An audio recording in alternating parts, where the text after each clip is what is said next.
Members of a disadvantaged First Nations community in northern Alberta are demanding answers about where millions of dollars were spent. They're raising the concerns after a detailed audit looked into years of transactions involving a local economic development corporation. Briar Stewart has the story.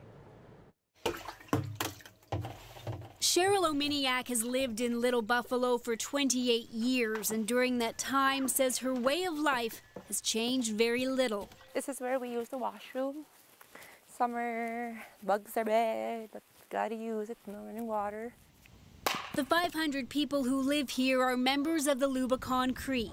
We're probably about the only community in Alberta that doesn't have running water. The houses, the infrastructure here is almost non-existent. And Chief Billy Joe Lubicon says the community wanted to know why, since it's surrounded by oil and gas and runs a lucrative economic development corporation called the CDC, which has generated millions through contracts with the energy industry.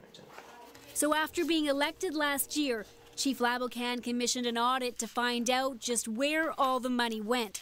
The forensic auditor went through thousands of checks and bank transactions and found that over a 4-year period, the 5 directors of the CDC were paid close to $3 million. Now, the auditor didn't suggest that any money was being misspent, but it did recommend that the corporation keep more detailed and thorough financial records.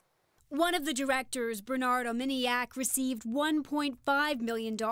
We were told he was unavailable to answer our questions, but another director could. I don't care who did the audit.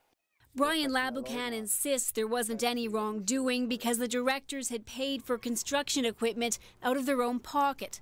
All the money that the people earned in CDC was hard-earned money. So we've got nothing to hide about the audit. Yeah, but Cheryl says she wants the truth. Where did they put the money? Obviously it didn't go to us community members because we all live in an old, moldy, rotten house. Those houses are now gradually being replaced because the province has stepped in with these new trailers.